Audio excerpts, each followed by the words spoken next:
हर कोई जिंदगी में कुछ बड़ा करना चाहता है, लेकिन जब बात आती है रिस्क लेने की, तो ज्यादातर लोग पीछे हट जाते हैं। हमारे दिमाग में एक डर होता है कि अगर गलती हो गई तो क्या होगा, अगर नुकसान हो गया तो कौन संभालेगा। लेकिन क्या आपने कभी गौर किया है कि जितने भी बड़े अचीवर्स हैं, वो रिस्क से नहीं डरते, बल्कि रिस्क को समझते हैं। वो जानते हैं कि हर रिस्क खतरनाक नहीं होता और हर सेफ डिसीजन उन्हें आगे नहीं बढ़ा सकता। द आर्ट ऑफ रिस्क एक ऐसी किताब है जो बताती है कि रिस्क लेना भी एक स्किल है, एक आर्ट है जिसे सीखा जा सकता है, समझा जा सकता है और मास्टर किया जा सकता है। ये किताब आपको सिखाती है कि कैसे आप स्मार्ट तरीके से रिस्क ले सकते हैं, बिना बेवजह डर के और बिना अंधेरे में कूदे। आज की इस वीडियो में हम इस किताब के 7 ऐसे इंसाइट्स जानेंगे जो आपकी सोच को बदल देंगे और आपको फियरलेस नहीं बल्कि अवेयर और कैलकुलेटेड रिस्क टेकर बनाएंगे। अगर आप भी डिसीजन लेने से डरते हैं या कंफर्ट जोन में अटक गए हैं, तो ये वीडियो आपके लिए है। चलिए शुरू करते हैं, सिर्फ बुक एसन पर। पॉइंट 1, समझो कि जोखिम का असली मतलब क्या है। नुकसान, खतरा, गलती, फेल हो जाना। और यही वजह है कि हम हर उस चीज से बचते हैं जो कंफर्ट जोन से बाहर है। लेकिन द आर्ट ऑफ रिस्क हमें बताती है कि रिस्क का असली मतलब सिर्फ खतरा नहीं है, बल्कि एक मौका, अपॉर्चुनिटी भी होता है। रिस्क का मतलब है कोई ऐसा कदम लेना जिसमें आउटकम अनजान है, और हाँ, उसमें फेलियर का चांस हो सकता है, लेकिन उसी में ग्रोथ, ब्रेक थ्रू और सक्सेस का भी रास्ता छुपा होता है। मान लीजिए किसी ने कभी बिजनेस नहीं किया है, लेकिन उसके पास आइडिया है, स्किल है और कुछ करने का जुनून है। अब अगर वो बोले रिस्क है, नहीं करूंगा, तो उसने खुद ही अपने भविष्य का दरवाजा बंद कर दिया। लेकिन अगर वो समझता है कि रिस्क मतलब सिर्फ डर नहीं, एक चांस भी है कुछ बड़ा करने का, तो उसका नजरिया बदल जाएगा। यानी जब तक आप रिस्क को सिर्फ खतरा मानते रहेंगे, आप उससे बचते रहेंगे। लेकिन जिस दिन आप रिस्क को सीखने और आगे बढ़ने का जरिया मान लेंगे, उस दिन आप सोचेंगे रिस्क लेना बेवकूफी नहीं है, समझदारी है, अगर सही तरीके से लिया जाए। द आर्ट ऑफ रिस्क की शुरुआत इसी थॉट से होती है कि हमें पहले रिस्क को रीडिफाइन करना होगा। जब आप रिस्क को दुश्मन की तरह नहीं बल्कि एक गाइड की तरह देखने लगते हैं, तो आपका हर डिसीजन एक नए लेवल पर पहुंच जाता है। Point 2, know your risk style. अपने रिस्क लेने की स्टाइल को पहचानो। हर इंसान रिस्क को अलग तरीके से देखता है। कोई तुरंत किसी मौके पर कूद पड़ता है, तो कोई 100 बार सोचता है। कोई गट फीलिंग से चलता है, तो कोई डेटा और लॉजिक के बिना एक कदम भी नहीं बढ़ाता। द आर्ट ऑफ रिस्क कहती है कि सबसे पहले जरूरी है कि आप अपनी खुद की रिस्क लेने की स्टाइल को पहचानें। क्योंकि जब आप ये समझ जाते हैं कि आप किस तरह के इंसान हैं, तो आप बेवजह डरने से भी बचते हैं और गलत जोश में बहने से भी। किताब में बताया गया है कि ज्यादातर लोग 3 तरह से रिस्क लेते हैं। 1, इंस्टिंक्टिव, सिर्फ फीलिंग पर चलने वाले। 2, एनालिटिकल, हर चीज की गहराई में जाने वाले। 3, प्रैक्टिकल, थोड़ा सोचते हैं, थोड़ा महसूस करते हैं। अब मान लीजिए आप एनालिटिकल हैं, तो आपको जल्दी रिस्क लेने में दिक्कत होगी, क्योंकि आप क्लैरिटी के बिना मूव नहीं करते। लेकिन अगर आपको यह पता है, तो आप खुद को ओवरथिंकिंग से बचा सकते हैं। वहीं अगर आप इंस्टिंक्टिव हैं, तो हो सकता है आप जोश में गलती कर बैठें। ऐसे में आपको सीखना होगा कि गट के साथ थोड़ा पॉज लेकर वैलिडेट भी करें। यानी रिस्क लेना सही है, लेकिन अपने तरीके से, अपने अंदाज में और खुद को समझकर। जैसे ही आप अपनी रिस्क पर्सनैलिटी पहचान लेते हैं, आपका हर फैसला क्लियर, कॉन्फिडेंट और कैलकुलेटेड बनता चला जाता। Point 3, preparation reduces risk. तैयारी से डर कम होता है। ज्यादातर लोग रिस्क से नहीं डरते, वो अनजान चीजों से डरते हैं। वो इसलिए पीछे हटते हैं क्योंकि उन्हें पता ही नहीं होता कि आगे क्या होने वाला है। और यही वो जगह है जहां सबसे बड़ा फर्क आता है, तैयारी, preparation. The art of risk बताती है कि जो लोग रिस्क को अच्छे से मैनेज करते हैं, वो किसी सुपर हीरो की तरह फियरलेस नहीं होते, बल्कि वो प्रिपेयर्ड होते हैं। जैसे एक पायलट को हर फ्लाइट से पहले ड्रिल दी जाती है, जैसे एक सर्जन हर सर्जरी से पहले मेंटल रिहर्सल करता है, वैसे ही अगर आप किसी चैलेंज या डिसीजन की सही तैयारी कर लें, तो रिस्क डरावना नहीं लगता, बल्कि मैनेजेबल बन जाता है। मान लीजिए आपको पब्लिक स्पीकिंग करनी है और आप डर रहे हो कि कहीं कुछ गलत ना बोल दो। तो इसका सॉल्यूशन ये नहीं है कि रिस्क ना लो, बल्कि ये है कि बार बार प्रैक्टिस करो, मिरर के सामने बोलो, नोट्स तैयार करो और रिहर्सल से खुद को रेडी बनाओ। तैयारी एक ऐसा टूल है जो आपकी एंजाइटी को क्लैरिटी में बदल देता है, और क्लैरिटी वो चीज है जो आपके कॉन्फिडेंस को ट्रिगर करती है। रिस्क का असली डर तब खत्म होता है जब आपको पता हो कि आप उससे कैसे निपटोगे, और वो तभी पॉसिबल है जब आप मेंटली और प्रैक्टिकली प्रिपेयर्ड हो। तो अगली बार जब कोई बड़ा स्टेप लेना हो, तो डिसीजन टालने से पहले खुद से बस एक सवाल पूछना, मैंने कितनी तैयारी की है?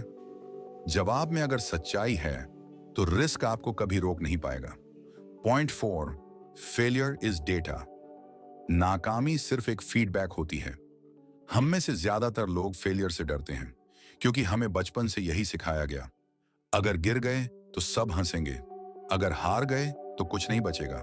लेकिन द आर्ट ऑफ रिस्क एक दमदार बात कहती है, failure is not the end, failure is just feedback. मतलब हर बार जब आप फेल होते हो तो वो एक मैसेज होता है कि कुछ मिसिंग था और अब तुम्हें पता है कि अगली बार क्या सुधारना है। सोचिए, जब कोई साइंटिस्ट एक्सपेरिमेंट करता है और वो फेल हो जाता है तो क्या वो एक्सपेरिमेंट छोड़ देता है? नहीं, वो रिजल्ट को एनालाइज करता है, डेटा इकट्ठा करता है, समझता है कि क्या गलत हुआ और फिर अगली बार उस नॉलेज के साथ वापस ट्राई करता है। रिस्क लेने का असली मतलब है सीखते हुए गिरना, और फेलियर को एंड नहीं, एक प्रोसेस की तरह देखना। मान लीजिए आपने कोई नया प्रोजेक्ट शुरू किया और वो चला नहीं। अब आपके पास दो रास्ते हैं, या तो खुद को कोसिए और बोलिए मुझसे नहीं होगा, या फिर ये देखिए कि कहाँ गैप था, क्या सुधार किया जा सकता है, और फिर सेम जोश के साथ लेकिन ज्यादा समझ के साथ वापस खड़े हो जाइए। किताब कहती है कि जो लोग फेलियर को डेटा की तरह देखते हैं वो जिंदगी में हर बार ज्यादा स्मार्ट होते जाते हैं, क्योंकि उन्हें पता है फेल होना गलत नहीं है, सेम गलती बार बार दोहराना गलत है। Point 5, train your brain for अनिश्चितता। दिमाग को अनिश्चितता के लिए तैयार करो। अब एक सवाल, क्या आपको हर चीज का पहले से पता चल जाए तभी आप काम करते हैं? क्या आप तब तक कोई स्टेप नहीं उठाते जब तक रिजल्ट 100% क्लियर ना हो? अगर हाँ, तो आप अकेले नहीं हैं। हमारा दिमाग नेचुरली सर्टेनिटी चाहता है, यानी तय, पक्का, कंफर्म। लेकिन द आर्ट ऑफ रिस्क कहती है कि रिस्क लेने के लिए आपको अपने दिमाग को अनसर्टेनिटी के साथ जीना सिखाना होगा। क्यों? क्योंकि रियल ग्रोथ उन्हीं रास्तों पर होती है जो पूरी तरह क्लियर नहीं होते, जो थोड़ा धुंधले होते हैं, जहां हर मोड़ पर सरप्राइज होता है। जैसे ड्राइविंग करते समय पूरा रास्ता एक साथ नहीं दिखता, सिर्फ अगला टर्न या 100 मीटर तक की विजिबिलिटी होती है। फिर भी हम कॉन्फिडेंटली ड्राइव करते हैं क्योंकि हमें प्रोसेस पर भरोसा होता है। ठीक वैसे ही जिंदगी के डिसीजंस में भी आपको पूरे 10 कदम नहीं दिखेंगे, बस पहला कदम दिखेगा और फिर अगला। इसलिए किताब कहती है, अपने दिमाग को अनसर्टेनिटी में कंफर्ट महसूस करना सिखाओ। कैसे? मेडिटेशन करो ताकि माइंड शांत रहे, जर्नलिंग करो ताकि फियर को ऑब्जर्व किया जा सके, छोटे छोटे अनसर्टेन सिचुएशंस फेस करो ताकि ब्रेन धीरे धीरे अडेप्ट करे। हर बार जब आप किसी अनिश्चित चीज का सामना कॉन्शियसली करते हो तो आपका दिमाग सिग्नल देता है। पॉइंट 6, स्मार्ट रिस्क लेने वालों के साथ घेरा बनाएं, साथ रहो। अब एक छोटा सा एग्जाम्पल सोचिए। मान लीजिए आपके 4 दोस्त ऐसे हैं जो हमेशा कहते हैं, रिस्क मत लो यार, क्या जरूरत है, आराम से चलो। अब आप चाहे कितने भी एम्बिशियस क्यों ना हो, धीरे धीरे आपका माइंड भी सेफ जोन में रहना सीख लेगा, क्योंकि हम जिस एनवायरनमेंट में रहते हैं वो हमारी सोच, हमारे डिसीजंस, सब कुछ साइलेंटली शेप करता है। द आर्ट ऑफ रिस्क में एक पावरफुल बात कही गई है, risk taking isn't just about bravery, it's also about your company. यानी अगर आप ऐसे लोगों के बीच रहते हैं जो खुद स्मार्ट तरीके से रिस्क लेते हैं, जो फॉल करके भी उठते हैं, जो पॉसिबिलिटीज पर फोकस करते हैं, तो उनका माइंडसेट आपको भी इन्फेक्ट करेगा पॉजिटिव वे में। वो आपको सिखाएंगे कि रिस्क से डरना नहीं, उसे वाइजली हैंडल करना चाहिए। वो आपको बताएंगे कि कब रुकना है, कब चलना है और कैसे फॉल बैक प्लान बनाना है। और सबसे बड़ी बात, वो आपको सिर्फ सोचते रहने वाले इंसान से करके दिखाने वाला इंसान बना देंगे। सो अगर आप सच में ग्रो करना चाहते हो तो ऐसे लोगों के साथ रहिए जो ड्रीमर्स नहीं, डूअर्स हैं, जो सिर्फ कंफर्ट की बात नहीं करते बल्कि डिस्कंफर्ट में भी ग्रो करने की हिम्मत रखते हैं। क्योंकि सच्चाई ये है, surrounding silently sculpt your success. Point 7, take calculated risks, not blind leaps. अब सुनो भाई, रिस्क लेना मतलब ये नहीं कि आंख बंद करके कहीं भी कूद जाना है। ये कोई बॉलीवुड मूवी नहीं है जहां हीरो बिना सोचे बस एक्शन कर देता है और सब ठीक हो जाता है। द आर्ट ऑफ रिस्क कहती है, smart people don't take random risks, they take calculated ones. यानी जो लोग जिंदगी में सच में आगे बढ़ते हैं वो रिस्क से नहीं डरते, लेकिन वो हर कदम को सोच समझ कर उठाते हैं। मान लो कोई बोलता है, भाई मैं जॉब छोड़कर बिजनेस शुरू कर रहा हूं। अब अगर उसने मार्केट रिसर्च नहीं की, कोई सेविंग्स नहीं रखी और बस इमोशन में डिसीजन ले लिया, तो ये ब्लाइंड लीप है। लेकिन वहीं कोई दूसरा वही काम करे, लेकिन पहले 6 महीने की सेविंग्स रखे, मार्केट को समझे, मेंटरशिप ले, स्मॉल स्केल से शुरू करे, तो वो एक कैलकुलेटेड रिस्क ले रहा है। यानी फर्क क्या है? एक बिना पैराशूट के जहाज से कूद रहा है और दूसरा पहले पैराशूट चेक कर रहा है, हवा की डायरेक्शन समझ रहा है, फिर कूद रहा है। रिस्क जरूरी है, लेकिन स्ट्रेटेजी के साथ। आपको हर अपॉर्चुनिटी पर भागना नहीं है, आपको सोच कर चुनना है कि कौन सी अपॉर्चुनिटी आपके लिए है और क्या आप उसके लिए रेडी हो। रिस्क वो शॉर्टकट नहीं है जिससे आप सब कुछ छोड़कर हीरो बन जाओगे। रिस्क एक टूल है जो तब काम करता है जब आप उसे वाइजली यूज करते हो। तो दोस्तों, ये थी द आर्ट ऑफ रिस्क की पूरी कहानी। एक ऐसी किताब जो हमें डर से नहीं, समझदारी से रिस्क लेना सिखाती है। अगर आपने अब तक सुना है तो आप उन लोगों में से हो जो अपने कंफर्ट जोन से बाहर निकलना चाहते हैं और शायद रेडी भी हैं।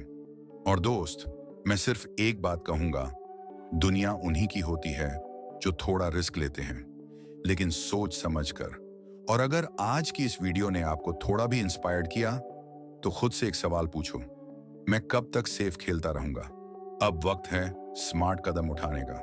छोटा रिस्क लो, सीखो और आगे बढ़ो।